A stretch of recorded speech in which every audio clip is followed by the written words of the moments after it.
matchups where you kind of have to question what kind of needs to happen, what needs to correlate for Renegades to take down the big dogs of TSM. What was that? As it's time then for the smoke from Sponge to be thrown out, and Device is the one to draw first blood.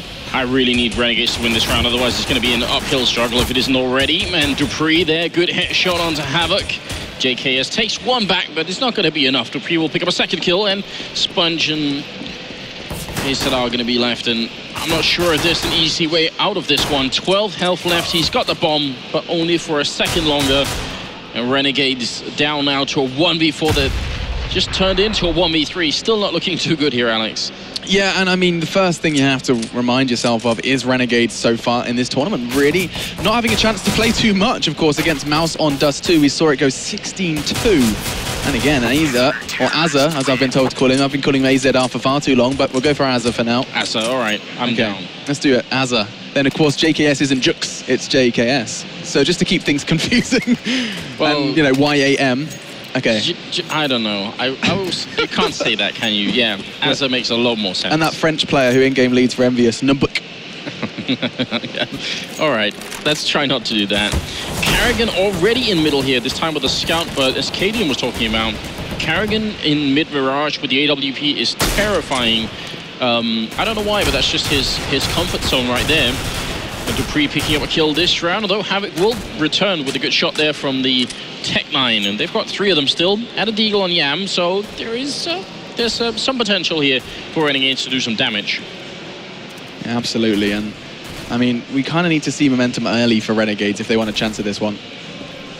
Which, I mean, Havoc's positioning does enable him to do, not when Carrigan's hitting shots like that, though, with the scout. Isn't going to be able to connect that one either. Device picks that one up, and Renegades, they haven't really managed to make too much of a dent. And look at that, just switching to the pistol to finish that one off. A solid second then for TSM, as they are going to start as they mean to go on. No successful real pickups from Renegades in that second round, and I'm intrigued to see how much Renegades can do on T side against TSM, especially considering how little they could find against Mouse. Yeah, I don't always like comparing results too much. Right. I mean, it's a different map, it's a different team, so Renegades might have a better chance. That wouldn't necessarily mean that Mouse Sports is then better than TSM. That's what sometimes referred to in the betting community as chain logic. So, yeah, got to be a bit careful. Dupree there takes a shot to the face, and then they try and swap a couple of weapons, which is a good idea. Carrigan obviously with a better chance of using that M4. So, pretty smart play there. I'd say, especially with the pistol round being 1 year for TSM, it means that Carrigan is very likely going to have an AWP soon in the middle, and things are going to go very bad, I think, for Renegades. This will be a struggle. Yeah, most definitely, and this bullying from SK, forcing them up against TSM, is already starting well. 3-0 then, as we're going to be seeing the first rifles in the hands of Renegades. And it's going to be interesting to see where Sponge takes his merry men. Yam, of course, the new addition to Renegades. Intriguing to see this dynamic between him and Havoc, and seeing that sniper roll go over toward the hands of Yam. Something I'm very curious about is how Dupree is going to be playing on the A-bomb side with regards to the A-ramp. Because last time I saw him play, he was playing very aggressively towards the smoke on that ramp, and it was very hard to stop. You can see now he's just up on the balcony there. Carrigan going to miss the shot from short and ends up falling back. So mid control in favor of Renegades is a pretty good thing there, but a bit of a technical issue, I think. Sponge being cut in the middle of the round, and that is no fun at all. Absolutely, especially now he's going to be making calls without looking at the game, so real disadvantage. Oh my god, Caden's joined him. This is topsy-turvy, and Yam does find Dupree. Well, I guess it somehow evens out, even though it's not ideal. I guess we'll go with that. Great shot from Yam, though, and now, if you can just wait this out, if Sipnix tries to sneak through, which it feels like he won't, this should still be a great round here for Renegades. Flashes go up. They even have a Molotov on Yam, and another good trade there. If they can trade, they're going to be just fine with it. In fact, Carrigan and Sipnix are just going to walk out and try and save what they have. Wow. Great stuff here. Yeah, and I mean, they got the opening pick, lost Cajun B as well, and just those two kind of, I'm going to call them entry losses. We'll go for that. Seeing that for Renegades, and actually looks like Azza's going to try and find something on the way out. Doesn't, and Sponge has joined us once again as well. So it doesn't look like we're going to be seeing too much of a timeout, but... It was divine intervention, you know. Yeah, both of them. It just decided for us that we didn't want to see too much from, was it Cajun B, and who else did we lose? Sponge and Cajun. Sponge, that's right, yeah. Who got disconnected. So they're looking at it, because they've both got loss of money, of course. Sponge and Device. No, excuse me, Cajun beat. Yeah, they're just going to figure out the economy, make sure that's working, and then we should probably get back into the game in a couple of seconds. But, I mean, overall, the mid-control, I mean, before everything got a little bit weird, the fact that Carrigan misses the shot means Renegades are able to move up. And generally, if you get the mid-control on Mirage, you're at least sort of one step further to actually taking the bomb site. I think there are a lot of other challenges on this map. The advantage of having mid-control, if you go for the A-bomb site, is that the retake for the CTs is going to be significantly harder. Yeah. If you go for the standard execute round towards A, where you smoke off connector, you smoke off CT spawn, getting the bomb down is actually not that difficult, which is one of the reasons why Mirage is a slightly different map from almost any other map, is that you can generally rely on getting the bomb plant in A, but actually holding it is very tricky. Like the after plant on the T side is very hard to play, and TSM, they're one of those teams that will do it really well. Fnatic do it to a very scary level. They have typically Olofmeister playing towards CT spawn, and Olof is like on a god tier level when it comes to retaking. So it's, yeah, you got to have a plan, not just to get the bomb down, but how you're going to play after. And I'd even say like the after plan almost has more focus on this map. Yeah, absolutely. I think that's something TSM will definitely be kind of bearing in mind, that, you know what, give Renegades a little bit, let them have the site, and then play for that retake, something, of course, we know TSM so deadly with. And I mean, the point that has to be made about these two teams is if you want to rewind the clock, and we are rewinding a whole long way, they have actually met before, but their names were different, and there were a few extra players in that roster. So when TSM was Dig with Fetish, and of course, AZ, Renegades were under the Vox tag with Top Gun. They played in ESL 1 Cologne, so that was actually way back in 2014. But I mean, the fact that these guys have played against each other just once over a year ago, and that result was 16-9 to TSM. Interesting. A lot has changed since then for both of these sides, and it's kind of intriguing to see if Renegades can kind of beat that score, as it were. Yeah, that was back when, I mean, when Fetish was in charge of this game. That was when this team was almost unstoppable on the CT side of any map, but their terrorist side was really bad. What changed when Carrigan joined this team is that their terrorist side improved quite a lot, and their CT side was fairly unreliable. And now they've reached like a level where, now that Carrigan has been in the team longer, where they found like a really good almost equilibrium, and it's actually just, that's one of the reasons why they're such a scary team. That's what they wanted to accomplish. Dupree told me about the change with Fetish, I guess like a week or two before it happened, and said we might be doing this change. We've been talking about it. I told him that that's a ludicrous idea. I thought that was the worst thing they could possibly do. But he specifically said Carrigan has like a 1.6 mentality. We need to change something on the terrorist side. That's why we're bringing him in, and it worked quite well. So it's good to know that they know what they're doing a lot better than I do. So yeah, that was it worked out quite well. I'm impressed. Yeah, I mean, it's been nothing but impressive from TSM, of course. A slight lapse as of late, just in their previous Acer Predator game. But I mean, I think that result has to be taken with a pinch of salt somewhat. Yeah, so TSM probably will.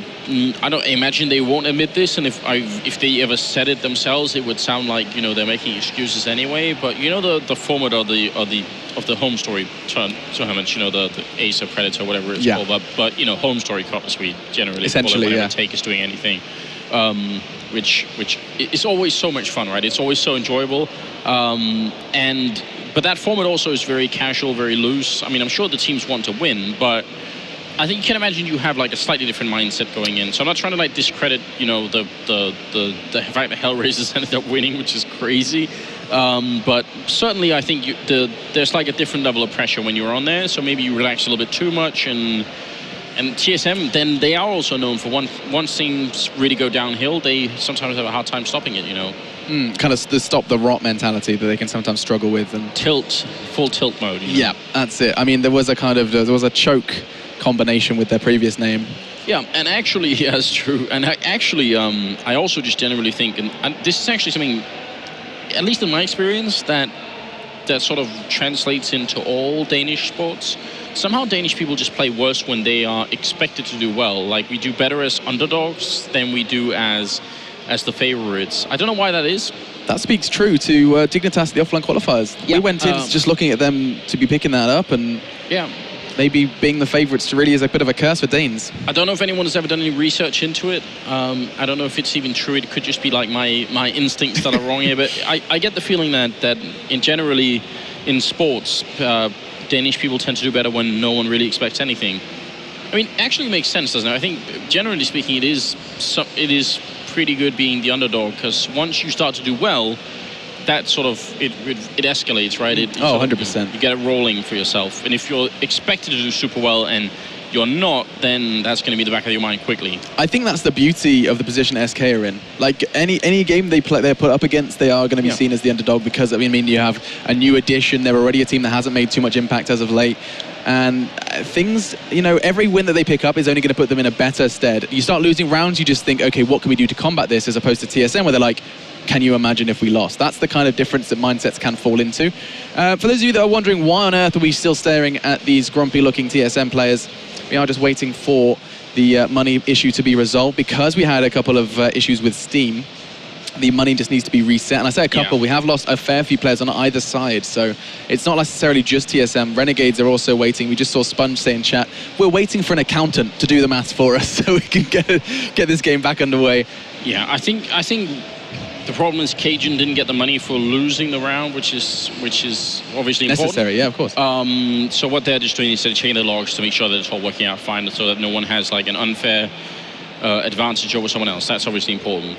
But we'll be all right. I mean, in the meantime, though, Renegades with this early win, 3-1, it's great. It's not enough, though. They need to win the next round. If they can make it 3-2, then it's a decent chance they'll get a free round, as TSM will probably be ecoing in the 6th round, and then. Still a long way to go. I mean, even if this game turned into a 3-3, tied scoreline, still very, very far ahead for Renegades to actually win it. But, yeah, I mean, it has to start somewhere, right? Yeah, and I mean, talking of kind of where it needs to start, mid has been something that they've been looking at, something they've always looked at on Mirage. And, Karrigan known for being an absolute demon when controlling middle on Mirage. So, I mean, that's something Cadian was saying, and I think we are soon to be underway. I can see weapons starting to get back into everyone's hands. But yeah, we saw them get it just before. The round prior, we saw Renegades pick up the mid-control. I don't know what necessarily the reasoning behind that. I think there was a lot of good smokes. We saw one early frag come in for Renegades, and that was enough for TSM to let them have mid and force Renegades to make a decision from there.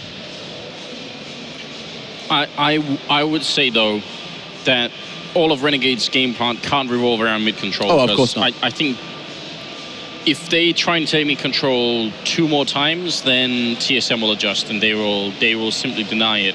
But this is also part of the reason why having a good caller is very important, because if Renegades can, with somewhat, with accuracy, predict when that's going to happen, then maybe they can try and focus on something else. Like if you're heavy in the middle, if you've got 3 people in the middle on the CT side trying to take that control, obviously that leaves A and B very vulnerable. So all you've got to do is figure out when that round is going to happen, which is a lot easier said than done. But certainly, I'd be excited. I think if Renegades can get more than 10 rounds in this game, I would say that's actually very impressive. If they get above 12, then that's going to be very interesting. I mean, actually, as soon as you get within sort of a 16-10 type scoreline, generally speaking, it'll probably be a closer game than it seems. Like then we're talking like, oh, if you just won the pissed round, maybe you could have won the game or something like that. So those ifs are dangerous, though. Like, I mean, imagine if that 1v1 went your way and you managed to money screw them. Like, there's so many ways you can just go if and but. That's great if you're. It's fun to talk about if you're a caster. If you're a player, it's really dangerous. Oh, it's horrible. You get stuck on it, and you keep complaining about that one round. Oh, if I'd have, he had like 1 HP. If I'd have just, got my pistol out. All these kind of what ifs that can really actually taunt you and kind of bring you down. Especially, we kind of come back to that issue of tilting, and something that I don't think we see Renegades do as much. Because I mean, we don't see them play as much, to be fair. But they're always a team that I've been struck as, if they're doing bad, their gameplay doesn't change. We don't see, rounds that they would have won normally getting lost. It's something that I think Renegades are quite positive about, and I think maybe that's a little bit of the Australian spirit and a little bit of a sponge behind the team. Yeah, I would actually say as well, just to credit them a little bit further, I think some teams, when they're losing quite a lot, tend to fall into this pattern where they only do like 2 different strats and they just keep sort of knocking their heads against the wall. I feel like Renegade's actually a team that will generally try a lot of different things to try and find a way out of whatever situation they're in. So yeah, I think they've got some sort of spirit to keep fighting, and that's super important. Yeah, well, when you're talking about Renegades, something else you need to talk about that is of course the recent change-up for them. New roster, excuse me, not new roster, well, yeah, kind of with the addition of Yam, but also the new organization enabling them to go full-time. That's huge for a team like these guys. I mean, previously they've been kind of thinking, we've got a plumber there, a builder. These guys have all been really kind of working really grueling jobs, turning up and then playing CS. Now they have all of their attention goes into playing this game and to trying to get as good as they can at it. And this is an opportunity here at Intel Extreme Masters to see how much of that hard work is starting to pay off. Again, a challenge like TSM, a challenge like Mouse, so far hasn't been easy for them. We've got a plumber, a builder. The Renegades logo is like some sort of cowboy, right? Yeah. If we can get an Indian, we've almost got like a YMCA thing going on here. Oh, we could get like all the really way. Good show. I'd like that. Okay, we'll look into it. We'll try and get another organization involved that's that can complete the set. Well, I mean, I saw a reset. Yeah, they are still trying to work it out, guys, so don't panic too much. In spite of what it may seem, actually, this whole technology, it's a bit of a mystery to me, honestly, but obviously a lot of this works off of eBot, I believe.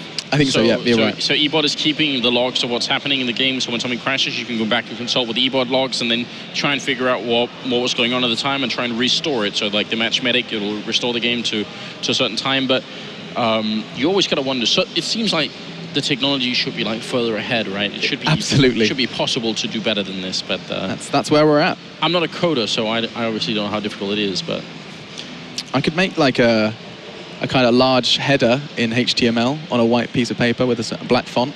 It's about as far as my coding goes. Will it say hello world or something like that? I think most likely hello world or my name is Alex. I think I'd probably stretch to that, but nothing exciting. You know, I could actually bold it as well. I could put it in bold. Oh, wow. That's right. XHTML. I'm incredible. I just saw round restored and it says going live, so I'm not going to get my excitement too much. Everyone's saying good in chat. I think I could start getting excited because if you have just joined us, this is the Intel Extreme Masters. We're into our 10th season. Absolutely insane. And it's time to see as TSM versus Renegades is about to go down. Renegades off the back of a very grueling defeat. Yeah, Device all along was asking if he could go PP, so that makes me play better. I'm telling you now. You watch out, Device is about to have a big skill boost. Don't say that, because actually that was a theory Semler had for a while, and we were laughing at him, so now you're trying to confirm it. I'm telling you, man. Oh, no. Oh, no, me and Semler. I'm really worried now. Surely there's no way that can be a real thing. It's definitely a real thing. Can people please let us know, use the hashtag IEM and let us know if that is a real thing. I'm convinced it is. If you're playing and you need a way, you suddenly just start playing, like, I feel like I find a whole new like level of calm. Okay, or you want to get the game over with fast. Anyway, that's a little bit of a different discussion because we are into game, as you can see over on Yam's screen. So let's jump on back into the action. And Anders, why don't you take us into our 5th round? Well, we've got Carrigan in the middle. Smoke is going to land, but it's just going to be short of the window, and that is a problem. Now he's got a clear view here, so Renegades not setting themselves up for an easy time. And there's Cajun helping out and taking down JKS. So I think Carrigan was legged as well by Carrigan, so that's going to make things very tricky. Molotov not going to do too much. Carrigan making his way out, and that is going to be a fairly good start for TSM. Yeah, absolutely. We talked about mid-control. Again, Renegades try and seize control, and if your whole strategy is revolving around having the control of the middle area of Mirage, you need to land that smoke. Nice from Sponge, though, onto Dupree, but Device is right there to try and get the trade, and he does just that. So, 4 versus 3 made 4 versus 2, as Carrigan is going to find 2. What? Renegades just dropping. It's going to be Cajun B who wraps it all up, and Renegades going into that round with the same kind of game plan. This time, though, TSM making it look easy. Yeah, and I don't know how we're going to track Device's improvement here, because he was already 6-1, so he's top fragging. Now he's still doing well. I mean, it's going to be hard for us to know if he's doing much better. Yeah. But yeah, maybe someone will help us out here. 4-1, and moving into the 6th round, there is no armor. There is the single flashbang on Azza, so I'm happy about that. That's what we need. The Anders flashbang. That one extra flashbang is going to make the world of difference for Renegades, and you're not wrong at all, of course. It does enable you to just be able to try and get a couple of extra weapons in your hands, not having to go in flashless, I guess is a term I'm going to coin here. It's just a question of, I mean, we've seen already how people can get caught with, you know, grenades in their hands when they shouldn't have. instead of weapons. Sometimes you get the right flashbang off and someone is going to be blind for a couple of seconds, and yeah, you can get some important kills. And it's only a $200 investment. I'm really trying to sell this, but I always cringe a little bit if teams don't do it unless they have like a very, very specific reason for not doing it. Like those $200, they really need the next round or something. But usually that isn't the case. Yeah. This should be just an easy round for TSM, and one where they start to put in a pretty good economic foundation, because their economy is all right, but it's not like exploding yet. Yeah, for sure. They're going to want to make this as kind of safe as possible. They don't want to be losing anyone. And I mean, you can see so far so good to managing to dispose of Havoc. And I mean, Sponge has been in Palace for an awful long time with that bomb. You can tell Renegades are just hungering for that plan, and it's not going to be given to them, as Device and Dupree, the double Ds, are going to be chiming in with 2 apiece, and it's going to be 5-1 then for TSM. Very solid start from them. I think it may very well be time for the Renegades boys to make some sort of economical decision. Maybe, just maybe, go for the Glock train. No, they aren't going to be going rifles. They do manage to get just a couple of Galils scraped together as well, as the call does get made. Full armor across the board, limited utility, and let's see what they're going to go for this time. Probably going to be avoiding middle somewhat, and I do already see a change of plan, as it's going to be 2 players towards B, probably going for actually early underpass. Carrigan missing an opportunity there. He did have the right idea anyway. The Renegades eventually do congregate in here, going to try for a bit of a boost. Carrigan actually sees it coming, and this could be devastating, I think. They do make the jump once. Are they going to try again? He's so ready. Yeah. I think they may have spotted him as well, because it seems like they want to try and change it up just a little bit. And they have got one player, that's JKS, playing over towards the ramp into the A-bomb side. They need 2 kills to enter here. I mean, this is essentially a 4-man stack towards A, leaving just Xyp9x on B. That's... I mean, yeah, some of them are holding middle, but on this map, it's almost the same thing here. This is going to get tricky. Yeah, it's definitely tricky. It's going to be Azo, tries to find one, actually manages to get it. Does take Device down, but quickly Carrigan responds. He doesn't need an AWP to make a damage, to make an impact rather. As back and forth we go, all onto Sponge and Havoc then. Make it just Sponge as KGB gets away with that one, gets away with murder. And now Sponge has 3 to find. And that bomb is under the stern boot of KGB. He's probably going to be peeking out there from Sandwich, and he does manage to make a meal of it, as it's going to be 6-1. And Renegades struggling really to get off that 1 round that they managed to acquire just 4 rounds in. They actually managed to jump on Cajun's face somehow and still didn't get the kill. I'm not sure if they realized where he was, but that's going to be 6-1, and it's back to armor, or sorry, pistols no armor here on the Renegade side. That biop meant that they had no AWPs to counter Carrigan with, and also no Molotovs for any kind of afterplant or anything like that. I'm kind of split between wanting to credit Renegades for not respecting, for just treating TSM like any other team and saying, we want to try and see if we can make it back early, but at the same time, it is a big risk, and now they're running into Xyp9x, and he's going to get a lot of action over here, looking for the last shot, and surely, no, it's going to be stolen by Cajun. The ace, not going to happen this time. Yeah, I mean, Xyp9x has just sent a message there saying, you want to come to B? You want to consider B? Here's a 4K for you. And let's see where then Renegades respond. Sponge going to be kind of struggling to make the calls here at this point, because he's tried the A, he's tried the slow A, the lingering play. Of course, most of these happening with like Tech-9s and limited economies, so it's very difficult to try and piece together an assault when you are kind of in the dirt. As we currently do see the Australians at. Look at this aggressive from TSM. That's 2 players aggressively pushing up towards Palace, seizing control and gathering a whole lot of intel. As this same 2-2 split, Azza and Havoc towards B, JKS and Yam through mid. Yeah, and I love this. Being on Catwalk as well, going to boost over here. This might actually work out for Renegades if they get the timing down right. They've already spotted 1 person in there, and that's Xyp9x with that AK. Trying to get the jumping shot. Not going to happen, as Xyp9x is just going to continue to slaughter over this site. Carrigan's there as well, and Xyp9x is really making B his own. And oh my god, Carrigan was in front of his crosshair, and that's going to give JKS a double. Now all on to Sponge and the aforementioned JKS and Sponge. He is looking like a very successful lurk here. This could be a double. Doesn't choose to wait for it, as he worries about his teammate, and Device swings in for the trade out to bring that round to an end. Closest we've seen really from Renegades in a long time. Not enough though, as Xyp9x and Carrigan managed to find 3 very early on, and a tactical pause then coming out from Renegades. Is it the same question that I asked you before over on Overpass? Is this too late for other pause? I mean, considering how they had that pause just 4 rounds in.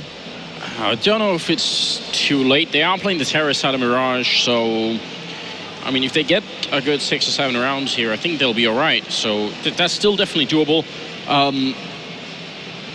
Yeah, I don't mind this so much, but they're obviously in a very tricky position. They won't have money to buy unless they're going to go for basically AKs and no grenades at all, which is a pretty big risk. Look at Sponge as well. Yeah, he's not looking too excited, is he? He's envisioning. He's got his eyes closed. He's actually got the entirety of Mirage on the inside of his eyelids, and he's just working it out from there. This is the look that says, I thought my uni exam was next week and not tomorrow. You know, it's just like the pure like, pain. Oh pure pain. my god. Just something to touch on as well with TSM, and something that also shows that they're kind of merciless.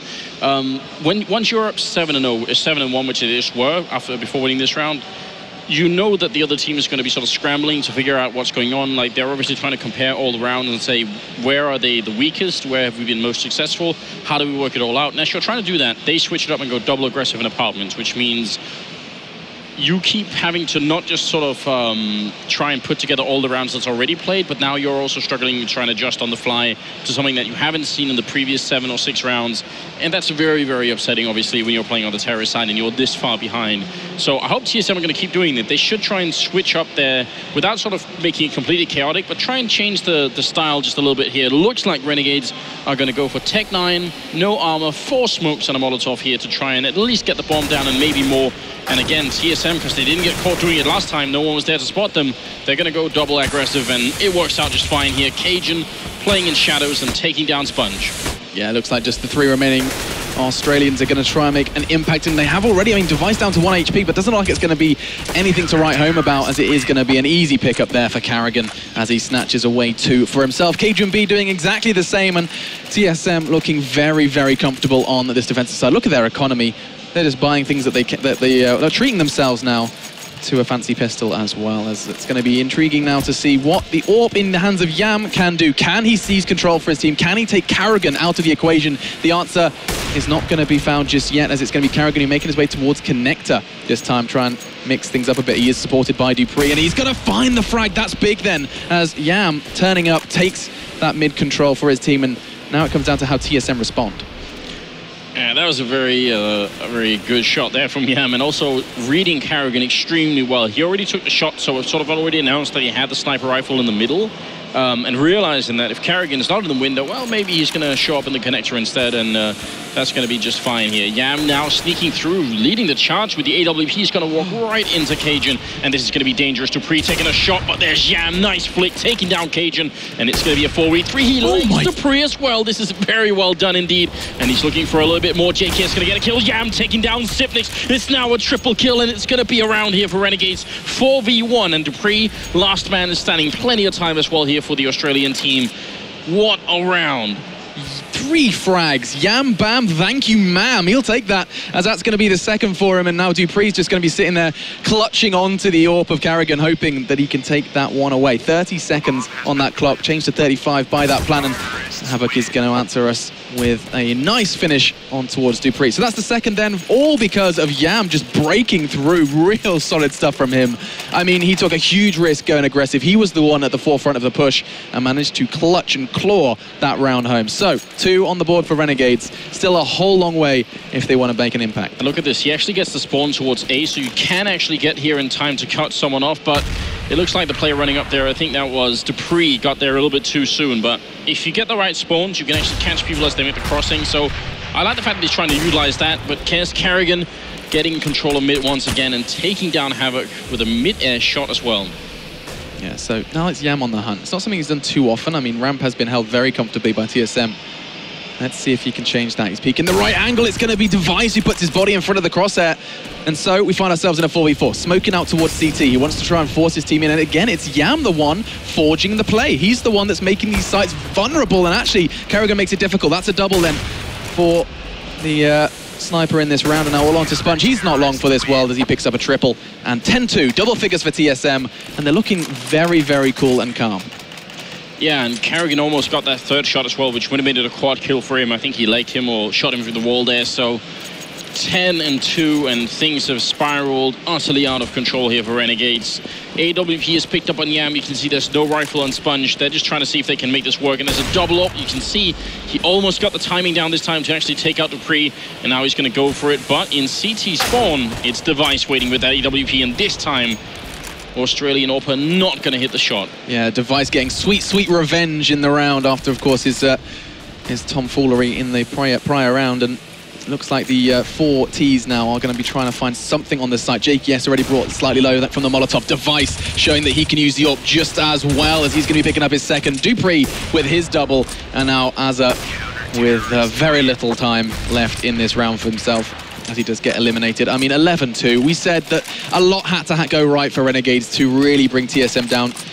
And the first kind of step was the pistol round. We didn't see that go their way, and ever since then we've been really seeing a lot of struggling just in terms of fragging. The fragging capacity of Renegades just cannot compete with TSM. You look at the scoreboard, and the highest fragger we're currently seeing is Yam, where he's almost got half of his frags in 1 round alone.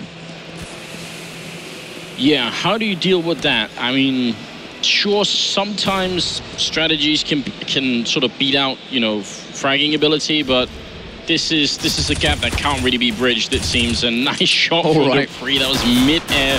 Now going to fight with the pistol. He wants to get a couple more on the board here, and he will be successful with a triple kill, making it 12-2 and moving into the last round of the half here. And maybe one last chance for Renegades to make this work. So 16-2 was the scoreline for Renegades up against Mouse Sports. Are we going to be seeing a kind of mimic of that, as they have managed to acquire those 2, looking to just beat their own record at this point? And it's all down to, you know, Cajun's decision. He's put them under the limelight. He's the one that's forcing them to play these games early. And again, Carrigan finds the opener. This time Yam now down and out, and we are going to be seeing Device follow suit. Back and forth we go, though, and that's good. Havoc and JKS have managed to keep it level, and that's something that Renegades really need to hold on to in this final round of our first half. Yeah, 2v3. Very cool strat coming out here. Device is going to go down, and Cajun, last man alive in a 1v3. Bomb is going to go down any second now, and he shouldn't be able to clutch this. They don't have to fight him. All they have to do is wait for him to walk in and try and get that bomb down, but Azer's going to take him out, and that's going to be 12-3. Just to touch up on what's happening here, Renegades actually sort of switched their style halfway through this round, but they had a really cool and a very common normal smoke that lands at the top of mid, which is just designed to help you sort of, you know, create a little bit of space, and maybe you can get behind the boxes in the middle through that smoke. But then they threw a second smoke that actually lands further towards the catwalk and the B-bomb site, and you can actually run through both those smokes, and you will have almost no chance to spot those players from the CT side. So I think they wanted to try and sort of bait TSM into thinking that it was going to be like a really quick B push, and then they actually ended up, once they got the kills, they switched it out and went for the A site instead. So that covers you entirely on your push through short? Not entirely. If someone's playing connector and they're fast on connector, they'll be able to see you between the 2 smokes. Right. But if they're in window, yeah, you should be covered more or less. So, yeah, it's a great idea. I love that. And talking of great ideas, TSM have just thrown caution to the wind and thrown their bodies through middle. Yam, 1 bullet, 1 kill, finds Cajun B's head. As it's going to be Zipnix then who responds. Again, Yam, that's 2 in a row. Can he find 3? This man seems to have found a great deal of form. He does! Yam is just turning up, and he's looking for the last one. Not going to happen as Zipnix picks up a double to keep Renegades on their toes. Picked up 3 in this round. I think Havoc has the drop on him to stop that plant. Very easy for him, as that's going to be a very crucial round for Renegades coming into that pistol. And again, off the back of Yam, real credit where it's due for the newest edition. Yeah, those were some very sexy USP shots, weren't they? And I mean, at 12-4, it still doesn't seem very likely, but also denying the bomb plant at the end, meaning TSM are going to have to wait a little while before they actually start picking up rifles. He really likes this USB. He wants to carry a go from there. It makes perfect sense, of course. No armor this time for TSM. And they've just gone for the P250s, a deagle for Dupree, just to keep it interesting. And I think Yam has got a good read that there is going to be a heavy presence from TSM in mid for the 2nd round in a row. Azza backing away his investment of the FAMAS. The only assault rifle we're currently seeing for the CT side. They really like their SMGs, and it's a perfect call. They can make a whole lot of money. Not if KGB gets away with stuff like that, though. And it's a 4v4. And that's frustrating. The timing couldn't possibly have been worse there. JKS still in that bomb site. I mean, yeah, 4v4, but TSM shouldn't be able to get much out of this round. I mean, they don't have any armor on that terrorist side. It should be fairly easy with the SMGs and that 1 FAMAS here to make it work. It looks like they're trying to sneak their way towards the B-bomb site, where Havoc is currently playing, and he's going to be at least able to spot out a couple of people here. Dupree been seen already. Molotov to force them out, but yeah. Wow, okay, What? Device with another 2 kills. This is turning it into a very expensive round for Renegades, and I'm a little bit disappointed in that. They should have been able to lock it down having those 2 people there. I mean, you're disappointed. So are Renegades. The bomb goes down. They lose 3 players. They don't lose the FAMAS. Fortunately, Sponge got his eyes on that prize. But, I mean, it's a well-acquired 5th round, but they had a lot of opportunities to do that neat and tidily. When you see 4 SMGs against a completely unarmored T side, you expect that to go one way, and very clearly. It didn't, though. And a real solid play from Device with the P250. I mean, if you have an AWP or maybe even an M4A4 and you're up against pistols like that, you could sometimes be forgiving for losing that fight just because you kind of have to stand still and shoot at people, and if they're really good and they're hitting a couple of headshots, maybe it's going to be rough. But SMGs, you could just run and shoot. They don't have armor, so you're probably going to win that fight most of the time. So that kind of means Renegades now have to really step it up here and get a clean round through where they don't lose too many people, and they had a chance to get a kill there. Yam not hitting it this time, but let's see if he can follow it up. He's going to get the first shot there on Dupree, and now TSM been slowed down, but they're trying to speed it up anyway here. Cajun and Carrigan picking up 1 kill each. So, from here, where do they build? The building blocks are starting to fall, actually, though, as it's going to be on to Havoc and JKS. That K corrupting my vocabulary, but it's going to be an all onto JKS. And he has got absolutely no chance in hell. Bomb down, smoke covering off his angles. Hoping to take a couple of TSM members with him. Does find Zipnix. It's not even going to be a frag for him. Brought him down to just 1 point of health. Well, that does go the way of TSM. So that's 13 then on the board. Unlucky for some, but when it's 13-5, this should be going one way and one way only. The Danes looking to stay afloat with just 3 lives. Yeah, I'm not sure. I mean, if they had won that round and maybe created a bit of space for themselves, they need so much in the rest of this half here. It's hard to find a scenario where they could sort of realistically make it out. If they started winning a bunch of rounds and brought this back to, 13-9, and then maybe they had an auto sniper in play or something like that, there was, it can happen, but this seems really far-fetched at the moment. And TSM, it was kind of predictable that it might end up this way, but when you see it, it's still a bit overpowering. The map here just favoring TSM so much, and yeah, the skill difference is just a little bit too large. Yeah, it's an opportunity for Renegades, of course, and I think that's something that we'll probably hear from Sponge if you ever do interview him after this one, is he'll just say that him and his team are happy to be able to play against teams like this, especially running up to the major. Any opportunity they have to play against the best of the best, the real challenges that they're going to face over in Cologne in August, this is it, and it's really going to be something that they can look back on, see what went right, what went wrong, and they're probably going to come back from it saying, okay, we need to look at a lot of things on Mirage. Look at this cheeky boost coming out. That. Yeah, there's nobody in... Well, there's someone in window, but they don't have rifle or an AWP to try and contest Device with. But Sponge has that for Mars. Timing perfect. And Carrigan maybe not quite there. Flick gonna miss as well, and Sponge taking matters into his own hands, jumping out the window, Hollywood style, and Cajun is gonna go down. That was Yam with a shot from the FAMAS, and now it's up to Zipnix and Dupree, and they're not in a good position. Zipnix getting caught as well, and Sponge with the 3rd kill. Great round from Renegades. That's what we need, and we need a lot more of it. I think they just need to keep buying FAMASs. That's obviously the secret for Renegades, is screw the other rifles. P90 and FAMAS all the way.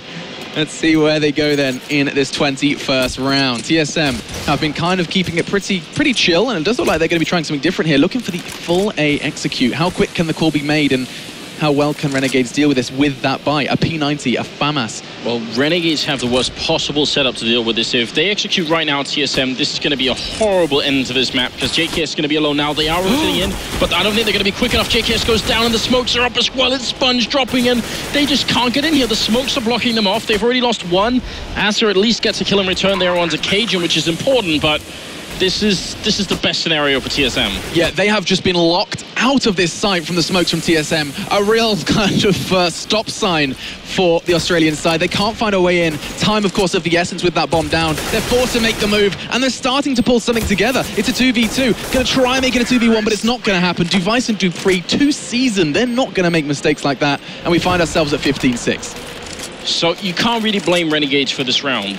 What they were going to try and do is actually go very aggressive in the middle and try and take top, mid control, and then maybe even kill someone and then fall back quickly. And that's actually a very good idea. I actually think because they're so far behind, they have to take those kind of risks. They just picked the wrong round to do it in, but that's not really their fault. So yeah, I actually almost want to credit them with trying to be aggressive, trying to take charge of the game here. It just didn't work out. TSM had essentially the perfect counter for that round.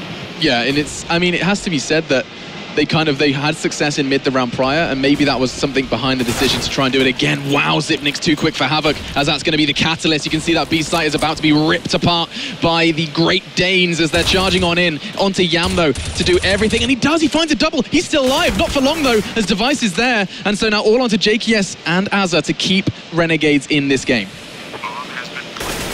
Nice headshot from Carrigan, but this is the end, ladies and gentlemen. It's 1v3 here for JKS. The bomb is down. He doesn't have a kit, he doesn't have any grenades, and yeah, not a lot he could do right now. So 16-6, definitely going to be the scoreline here. JKS going down to Carrigan, but the triple kill, I mean, it's hard really to say anything else except the fact that